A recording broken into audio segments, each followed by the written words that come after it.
몸통은 하나인데 하는데 머리가 여러 개죠. 그러니까 머리가 4개예요? 머리 4개인 셈이죠. 그리고 머리 3개를 또 주한미군 선임장교 자격으로 또 3개를 조절하고 좀 아주 좀 엉켜있는 독특한 구조입니다. 이게 주한미군 사령관에 대해서 한번 얘기해 볼까 합니다. 우리는 지금 주한미군이 얼마나 중요한지에 대해서 알고 있으면서도 주한미군 사령관이 가지고 있는 한국에서만의 독특한 역할에 대해서 편린적으로만 알고 있는 것 같아서 제가 한번 종합적으로 설명해 볼까 합니다. 주한미군 사령관은 흔히들 모자를 4개를 쓰고 있단 말도 하거든요. 모자 4개를 쓰고 있다고요? 네네. 첫째가 주한미군 사령관이라는 모자를 쓰고 있고요. 두 번째가 한미연합사령관이라는 모자를 쓰고 있고요.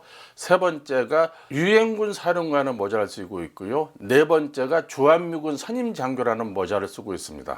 이 주한미군이라는 게 평시에는 지금 미군의 전략적 유연성에 따라서 동북아 기동군 역할을 하고 있는 게 주한미군입니다. 예를 들면은 중국과 대만 사이에서 양안 사태가 발생했을 경우에 주한미군이 거기에 투입될 수도 있는 거고요. 그렇지만 한반도가 유사시될 때는 주한미군의 성격이 조금 바뀌면서 한미연합군의 배속 통제를 받게 됩니다. 즉 전쟁이 일어난다고 하면은 한미연합사령관 밑에는 한국군도 들어가는 거고 주한미군도 들어가게 되는 거죠. 한국은 전시작전 통제권이 미군한테 있잖아요. 그게 이제 역사적 배경을 보면 6.25 전쟁 때부터 오겠지만 가장 최근 걸로 따지면은 1978년도에 한미 합의하에 전략지침 1호에 따라가지고 전쟁 발발 시에는 한미 연합사령관이 전시 작전 지휘권을 행사하게 됩니다. 전쟁이 나면 이 사람이 대빵이네요? 그렇죠. 이 사람이 한미 연합군을 지휘하게 되는 거죠. 그리고 유엔군 사령관도 하는 거예요? 이것 때문에 이제 사람들이 많이 헷갈려 하는데 유엔군 사령관은 소위 정전협정을 관리 감독하는 역할을 하는 겁니다. 한미연합군 자격으로 있을 때는 어떻게 보면 한국군하고 보조를 맞춰서 볼을 차다가도 갑자기 북한군이 뭐 과감한 태클을 했다든지 했을 경우에는 한국군도 격하게 반응할 거 아닙니까? 그럴 때는 갑자기 같이 선수를 뛰다가 한국군한테 야 참아 오버하지 마 그러고 북한군한테도 야 여기 자제시키게 너도 좀 더 이상 오버하지 마 이런 역할을 하는 게 한미연합사령관이 아닌 유엔군 사령관으로서 하는 역할인 거죠. 그러니까 DMZ 안에 비무장지대 벌어지는 관할은 모든 게 다 유엔군 사령관이 다 관할해서 그걸 하는 거죠. 그러니까요. 근데 그 사람도 주한미군 사령관이다? 그건 사령관인 거죠. 주한미군 사령관이지만은 정전 관리하는 주체로서는 그때 다른 입장을 취하는 거죠. 2023년 12월에는 북한군 무인기 침투 사건이 있었죠. 거기에 대응해서 한국군도 MD에 군사복귀를 넘어서 우리도 정찰 무인기를 보냈잖아요. 그랬을 때 주한미군 입장에 나왔지 않습니까? 유엔군 사령관의 입장에서 유엔군 사령부 입장에서 나온 보도자료가 남북이 모두 다 정전협정을 위반했다 이렇게 소위 말해서 보도자료를 냈지 않습니까? 그걸 보면은 그때는 야 얘네도 우리 편인데 왜 쟤네들이 먼저 도발해가지고 우리가 대응한 건데 우리까지 싸잡아서 뭐라고 그래. 그렇지만 미군 입장은 명확한 거죠. 그거는요.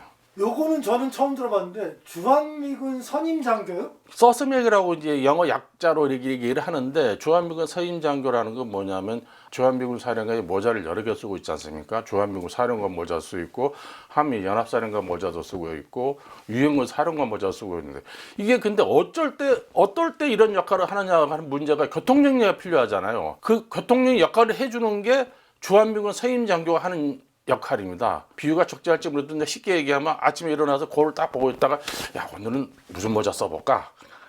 오늘은 유엔군 사령관 모자 쓸까?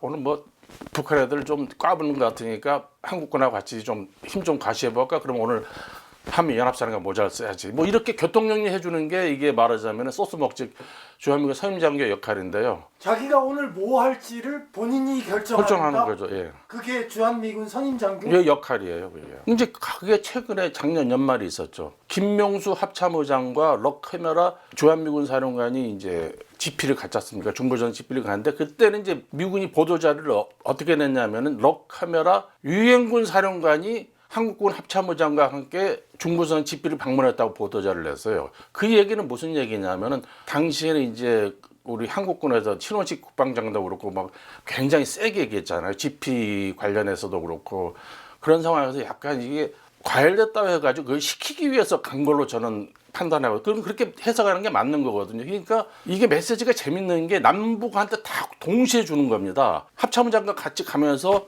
지피 상황이 어떤 걸 보면서 야 한국군 너무 오버하지 마라. 요즘 너희들 흥분한 것 같다. 자제해라 하는 메시지를 전달하면서 동시에 북한한테도 그걸 하는 거예요. 북한군한테 야 내가 한국군 조금 자제시키고 있으니까 너도 오버해서 저기 대응하지 마라. 이런 동시에 메시지를 전달하는 거예요. 그래서 북한군도 그걸 알아요. 그래서 북한군도 이 주한미군 사령관이 메시지를 한미연합군 사령관 자격으로 메시지를 내는 거하고 유엔군 사령관으로 자격으로 메시지를 내는 거가 차이가 있다는 걸 알기 때문에 걔들도 그거를 보고 미군의 대응을 보고 자기들도 대응을 또 톤다운을 조절합니다. 과거 사례도 그렇고 지금 사례도 그렇고 엉터리가 뭐냐면은 주한미군 사령관이 분명히 유엔군 사령관 자격으로 접촉 지역이라든지 예민한 지역을 방문했단 말입니다. 그거는 심판 자격으로 양측을 남북을 자제시키고려는 정전 관리를 하려고 하는 입장에서 하는 거거든요. 근데 그거를 일부 언론에서는 마치 한미 동맹을 과시해서 북한에 강력한 경고 메시지를 전달했다고 잘못된 보도를 하는 경우가 많아요. 아, 이해가 됐습니다.